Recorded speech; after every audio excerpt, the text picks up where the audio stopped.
এই ভিডিওতে ত্রিপুরা মাধ্যমিক টার্ম 2 এক্সামের বায়োলজি সাজেশন নিয়ে আলোচনা করা হয়েছে।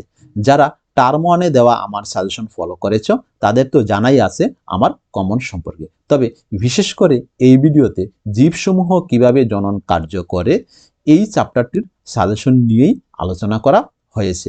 আমার পরবর্তী ভিডিওর মাধ্যমে বায়োলজির বাকি চ্যাপ্টারগুলির সাজেশন এবং ম্যাথের সাজেশন দেওয়া হবে। আর যারা ফিজিক্স এবং কেমিস্ট্রির সাজেশনগুলি এখনও দেখোনি তারা এই ভিডিওর ডেসক্রিপশনে দেওয়া লিঙ্ক থেকে ওই সাজেশনগুলিকেও দেখে নিতে পারো। এবার খাতা কলম নিয়ে সঙ্গে থাকো এবং সাথে সাথে প্রশ্ন আনসার খাতায় উঠিয়ে নিবি। এখানে প্রথম আমরা এমসিকিউ কোয়েশ্চেন নিয়ে আলোচনা করব। এখানে প্রতিটি কোয়েশ্চেনের মান থাকবে 1। এখানে প্রথম কোয়েশ্চেনে কি বলেছে, নিচের কোনটিতে কুর্কুদগম বা বার্ডিং দেখা যায়। এখানে প্রথম অপশন হচ্ছে A amoeba, B hydra, C paramecium, D yeast. এখানে আনসার হলো হাইড্রাতে কুর্কুদগম বা বার্ডিং দেখা যায়। তাহলে তোমরা আনসারটা লিখতে পারো, হাইড্রাতে কুর্কুদগম বা বার্ডিং দেখা যায়। লিখে হাইড্রার নিচে একটা আন্ডারলাইন করে দেবে। পরের কোয়েশ্চনে কি বলেছে, জীবের খণ্ডিত অঙ্গ পুনর্গঠিত হয়ে অপত্য গঠনের পদ্ধতিকে কি বলা হয়। অর্থাৎ জীবের একটা অংশ যখন খণ্ডিত হয়ে যখন আরেকটা জীব উৎপন্ন হয় তখন তাকে কি বলা হয়, পুনরুৎপাদন বলা হয়। তো পুনরুৎপাদন হচ্ছে এইটা লিখতে হবে। তাহলে আনসারটা কিভাবে লিখতে হবে, জীবের খণ্ডিত অঙ্গ পুনর্গঠিত হয়ে অপত্য গঠনের পদ্ধতিকে বলা হয় পুনরুৎপাদন বলে। পুনরুৎপাদনের নিচে আন্ডারলাইন করে দেবে। পরে কোয়েশ্চন, কোন অঙ্গাণুতে ক্রোমোজোম দেখা যায়। আমরা জানি ক্রোমোজোম কই থাকে, নিউক্লিয়াসের মধ্যে থাকে। কোষের মধ্যে নিউক্লিয়াস থাকে, সেই নিউক্লিয়াসের মধ্যে থাকে ক্রোমোজোম। তাহলে আনসারটা কি, তোমরা লিখবে নিউক্লিয়াস অঙ্গাণুতে ক্রোমোজোম দেখা যায় বলে নিউক্লিয়াসে আন্ডারলাইন করে দেবে। তাহলে এটা হচ্ছে আনসার। পরে কোয়েশ্চন, কোন পদ্ধতিতে কোনো প্রাণীর একাধিক অংশ বিভক্ত হয়। অর্থাৎ কোন পদ্ধতিতে কোনো একটা প্রাণীর একাধিক অংশ বিভক্ত মানে খণ্ডিত হওয়া, তাহলে সেই পদ্ধতিটার নাম কি, খণ্ডীকরণ। তাহলে তোমরা লিখবে খণ্ডীকরণ পদ্ধতিতে প্রাণীর একাধিক অংশ বিভক্ত হয়, লিখে খণ্ডীকরণের নিচে আন্ডারলাইন করে দেবে। অঙ্গজ জনন বংশবিস্তারের মাধ্যমে জীবেরা মানে অঙ্গজ বিস্তারের মাধ্যমে জীবেদের কি হয়, জীবেদের জিনগতভাবে সদৃশ্য জীব উৎপন্ন হয়। জীবেরা কি হয়, জিনগতভাবে সদৃশ্য হয়। অঙ্গজ বংশবিস্তারের মাধ্যমে জীবেরা কি হয়, জিনগতভাবে সদৃশ্য হয়, একই রকমের জীব উৎপন্ন হয়। নিচের কোনটি রেণু উৎপাদন পদ্ধতিতে বংশবিস্তার করে না। এখানে মিউকর ডি, এখানে এ হলো রাইজোপাস রেণু উৎপাদনের মাধ্যমে বংশবিস্তার করে, পেনিসিলিয়াম রেণু উৎপাদনের মাধ্যমে করে, মিউকরও করে, একমাত্র ইস্ট রেণু উৎপাদনের মাধ্যমে বংশবিস্তার করে না। পুংকেশরে উপস্থিত থাকে কি, পরাগ রেণু। পুংকেশরে কি থাকে, পুংকেশরে উপস্থিত থাকে, লিখতে হবে পুংকেশরে উপস্থিত থাকে পরাগ রেণু।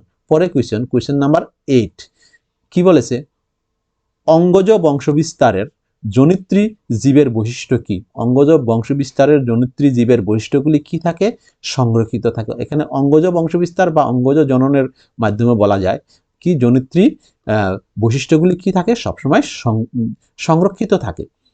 নিচের কোনটি অঙ্গজ বংশবিস্তার পদ্ধতি নয়। কোনটা অঙ্গজ, এখানে 4টা অপশন আছে, কোনটা, কুর্কুদগম অঙ্গজ বংশবিস্তারের মাধ্যমে হয়, লেয়ারিং অঙ্গজ বংশবিস্তারের মাধ্যমে হয়, এরপরে টিস্যু কালচার এটাও অঙ্গজ বংশবিস্তারের মাধ্যমে হয়। তাহলে বীজ বপন, এখানে বীজ রোপণ করে যে গাছ উৎপন্ন হয় এটা অঙ্গজ বংশবিস্তার নয়। কলমের সাহায্যে উদ্ভিদের জনন পদ্ধতি হলো, কলমের সাহায্যে, কলম মানে একটা গাছের অংশকে কেটে কলমের সাহায্যে যখন আরেকটা উদ্ভিদ উৎপন্ন করা হয় সেই পদ্ধতিকে বলা হয় কৃত্রিম অঙ্গজ জনন। অঙ্গ কেটে নিয়ে যে যখন নতুন জীব উৎপন্ন হয় সেটা হলো অঙ্গজ জনন এবং সেটাকে বলা হয় কৃত্রিম অঙ্গজ জনন, কৃত্রিম উপায়ে করা হলে। কৃত্রিম অঙ্গজ জননে কোন পদ্ধতি অবলম্বন করা হয়। কৃত্রিম অঙ্গজ জননে গ্রাফিটিং করা হয়, কাটিং করা হয়, লেয়ারিং করা হয়। তাহলে এখানে কি হবে, এখানে ডি হবে আনসার সবগুলি। পরে কোয়েশ্চন, কোন পদ্ধতিতে কোনো উদ্ভিদ থেকে উৎপন্ন অপত্য জীবেরা প্রায় সদৃশ্য হয়। দেখো অঙ্গজ জনন মানে একটা জীবের অঙ্গ কেটে নিয়ে যখন নতুন জীব উৎপন্ন হয় সেটা হলো অঙ্গজ জনন। তাহলে উৎপন্ন জীবটা কি হুবহু জীবের মতো হয়, তাহলে সেটা কি হবে, অঙ্গজ জনন হবে আনসার। জোর কলমে ব্যবহৃত উদ্ভিদের মূলবিহীন কাটা কাণ্ডের অংশকে বলে। আবার বলি, জোর কলমে দুটা উদ্ভিদ লাগে, যে উদ্ভিদের সাথে একটা উদ্ভিদ নিয়ে জোড়া দেওয়া হয়, যেটাকে জোড়া দেওয়া হয় সেটাকে বলা হয় শিয়ন, এবং যার সাথে জোড়া দেওয়া হয় সেটাকে বলা হয় স্টক। আবার বলছি, জোর কলমে দুইটা উদ্ভিদ লাগে, উন্নত মানের উদ্ভিদটা নিম্নমানের উদ্ভিদের উপরে নিয়ে জোড়া দেওয়া হয়, সেই উন্নত মানের উদ্ভিদকে বলা হয় শিয়ন এবং নিম্নমানের উদ্ভিদকে বলা হয় স্টক। এখানে কোন উদ্ভিদকে জোর অংশে দেওয়া হয়, তাহলে এখানে কি হবে, আনসার হবে শিয়ন, আনসার হবে শিয়ন। পরের কোয়েশ্চেনে কি বলেছে, জোর কলমে ব্যবহৃত নিম্নমানের উদ্ভিদকে বলা হয় নিম্নমানের উদ্ভিদকে বলা হয় স্টক। জোর কলমে ব্যবহৃত নিম্নমানের উদ্ভিদকে বলা হয় স্টক, অর্থাৎ অর্থাৎ যার সঙ্গে নিয়ে উদ্ভিদটাকে জোড়া দেওয়া হবে সেটাকে বলা হয় স্টক, এবং যাকে জোড়া দেওয়া হবে সেটাকে বলা হয় শিয়ন।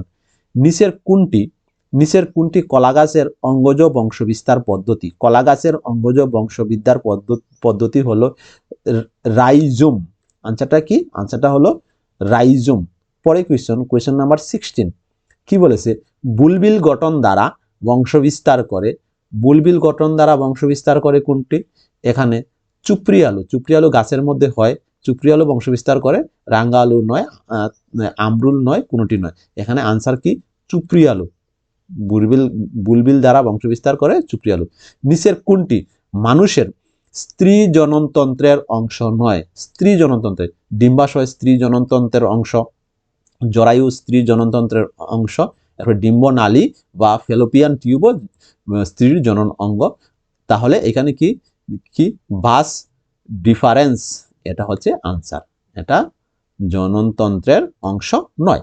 নিউক্লিয়াসের যে গণবস্তুর মাধ্যমে ডিএনএ থাকে, নিউক্লিয়াসের যে গণবস্তুর মাধ্যমে ডিএনএ থাকে তাকে বলে কি? ক্রোমোজোম বলে, তাকে বলে। নিউক্লিয়াসের মধ্যে যে ঘনবস্তুর মধ্যে, নিউক্লিয়াসের মধ্যে থাকে ক্রোমোজোম, ক্রোমোজোমের মধ্যে থাকে ডিএনএ, তাহলে এখানে নিউক্লিয়াসের যে ঘনবস্তুর মধ্যে ডিএনএ থাকে সেই বস্তুটার নাম কি? সেই বস্তুটাকে বলা হয় ক্রোমোজোম। পরে ডিম্বক ত্বক পরিবর্তিত হয়ে গঠিত হয়। ডিম্বক ত্বক থেকে হয় ফল ত্বক, বীজ ত্বক। এখানে আনসার হবে কি? বীজ ত্বক, বীজের ত্বক হয় ডিম্বক ত্বক থেকে। পরে কোয়েশ্চেন, নির্ণীত নিউক্লিয়াসে ক্রোমোজোম সংখ্যা থাকে ডিপ্লয়েড। আবার বলছি, নির্ণীত নিউক্লিয়াসে ক্রোমোজোম সংখ্যা থাকে ডিপ্লয়েড। ঠিক আছে, এখানে নির্ণীত নিউক্লিয়াসে ক্রোমোজোম সংখ্যা হবে কি? আনসার হলো ডিপ্লয়েড। পরে কোয়েশ্চেন, নিষেকের ঠিক পরেই গঠিত হয়। নিষেক হওয়ার ঠিক পরেই গঠিত হয়। নিষেক থেকে গঠিত হয় কি? জাইগোট। আবার বলছি, নিষেক থেকে গঠিত হয় জাইগোট। আনসারটা কিভাবে লিখবে? নিষেকের ঠিক পরেই গঠিত হয় জাইগোট, লেখে জাইগোটের নিচে একটা আন্ডারলাইন করে দেবে। পরাগদানিতে থাকে পরাগ রেণু। আবার বলছি, পরাগদানিতে থাকে পরাগ রেণু। একটি কিশোরীর জীবনে প্রথম রজস্রাবের ঘটনাকে বলা হয় মেনার্ক। আবার বলছি, কিশোরীর জীবনে প্রথম রজস্রাবের ঘটনাকে বলা হয় মেনার্ক। আনসারটা পরে কোয়েশ্চন নাম্বার 24 কি বলেছে, স্ত্রী জননতন্ত্রের যে অংশে নিষেক ঘটে তা হলো ফেলোপিয়ান নালী। ফেলোপিয়ান নালীতে নিষেক ঘটে। পরে কোয়েশ্চন, রজচক্রের স্থায়িত্ব কতদিন?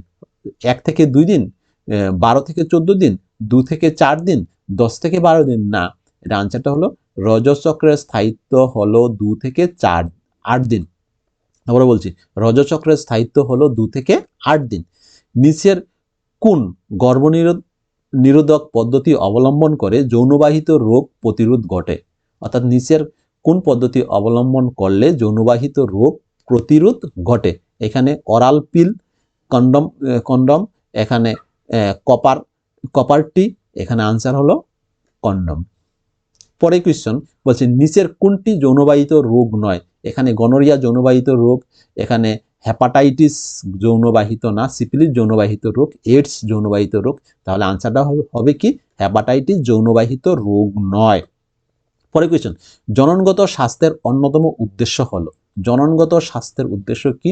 জননাঙ্গের স্বাস্থ্য বজায় রাখা ও যৌন রোগের বিস্তার রোধ করা, যৌন রোগের বিস্তার রোধ। আর কি? স্ত্রীলোকের স্বাভাবিক স্বাস্থ্যের প্রতি যত্নশীল হওয়া, এটাও না। আবার কি? পুরুষ ও স্ত্রীলোকের স্বাভাবিক স্বাস্থ্যের প্রতি যত্নশীলতা সব কয়টি? এখানে আনসার হলো জননগত স্বাস্থ্যের অন্যতম উদ্দেশ্য হলো জননাঙ্গের স্বাস্থ্য বজায় রাখা ও যৌন রোগের বিস্তার রোধ করা। তাহলে আনসার হলো এখানে 1 নম্বরটা আনসার হবে, অর্থাৎ এ নম্বরটা আনসার হবে। পরটা, জন্ম নিয়ন্ত্রণের স্থায়ী পদ্ধতিকে বলা হয় টিউবেক্টমি, ভ্যাসেক্টমি। স্থায়ী পদ্ধতিটা, জন্ম নিয়ন্ত্রণের স্থায়ী পদ্ধতি টিউবেক্টমিও হয়, ভ্যাসেক্টমিও হয়। সি নম্বর কি বলেছে? এ ও বি। তাহলে আনসারটা কি? আনসারটা হলো এ ও বি। কিসের মাধ্যমে এইডস রোগ ঘটে, অর্থাৎ কিসের মাধ্যমে এইডস রোগ ছড়ায়? এইডস রোগ ছড়ায় একমাত্র ভাইরাস গঠিত রোগ। আবার বলছি, এইডস হচ্ছে ভাইরাস গঠিত রোগ। পরে কোয়েশ্চনে কি বলেছে? এবার ভেরি শর্ট আনসার। এবার কোয়েশ্চন দেওয়া থাকবে, আনসার নিজে থেকে লিখতে হবে এবং প্রতিটা কোয়েশ্চনের মার্কও হবে 1। এবার এমিবার জনন পদ্ধতি যৌন না অযৌন? এমিবা অযৌন জনন পদ্ধতিতে জনন পদ্ধতি সম্পন্ন করে।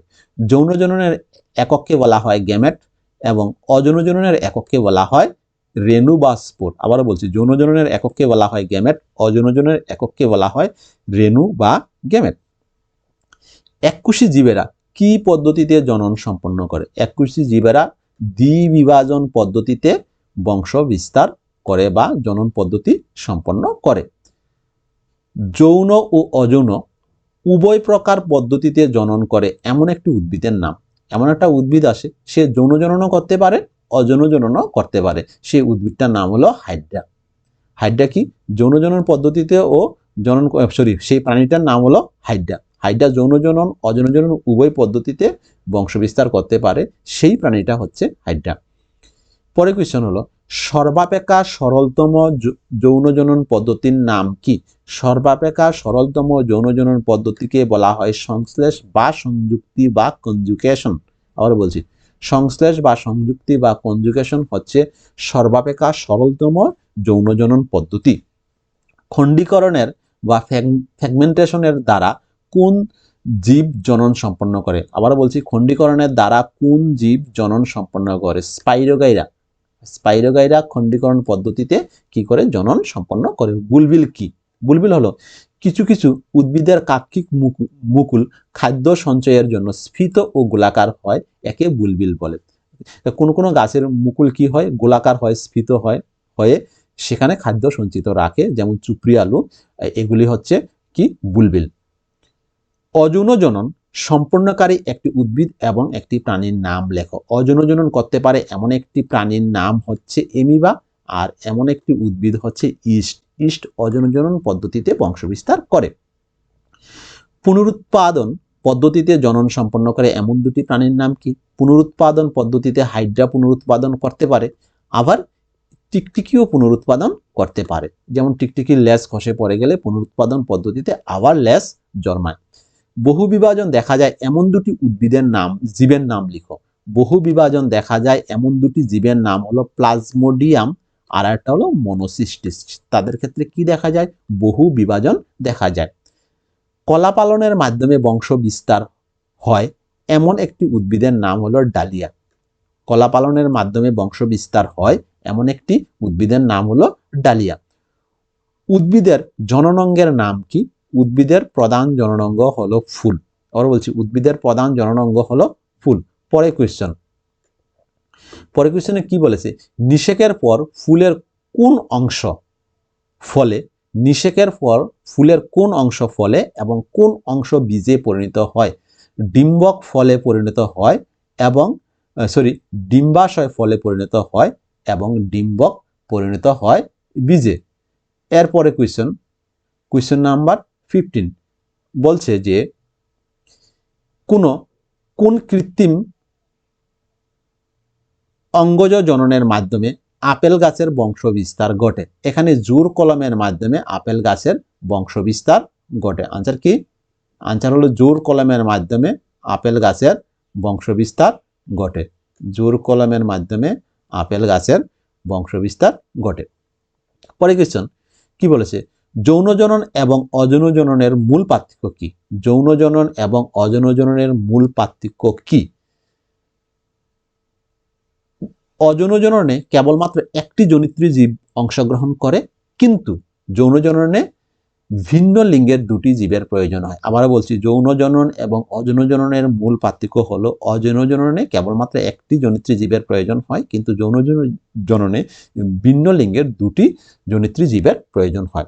শুক্রাণু এবং ডিম্বাণুর মিলনের ফলে কি উৎপন্ন হয়? শুক্রাণু এবং ডিম্বাণুর মিলনের ফলে উৎপন্ন হয় জাইগোট। এখানে আনসারটা দেখতে পাচ্ছ, শুক্রাণু এবং ডিম্বাণুর মিলনের ফলে উৎপন্ন হয় কি? জাইগোট।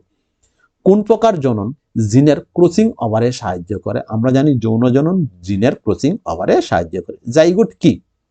পরে কোয়েশ্চেন হলো জাইগোট কি? উদ্গামী পদ্ধতিতে যৌন জননে গঠিত নিষিক্ত ডিম্বাণুকে উস্ফুর বা জাইগোট বলে। আবারও বলছি, উদ্গামী পদ্ধতিতে যৌন জননে গঠিত নিষিক্ত ডিম্বাণুকে উস্ফুর বা জাইগোট বলে। জনসংখ্যা নিয়ন্ত্রণ পদ্ধতির মূল নীতি কি? জনসংখ্যা নিয়ন্ত্রণ পদ্ধতির মূল নীতি হলো শুক্রাণু ও ডিম্বাণুর মিলনে বাধার দেওয়ার ব্যবস্থা করা, অর্থাৎ জনসংখ্যা নিয়ন্ত্রণ করা।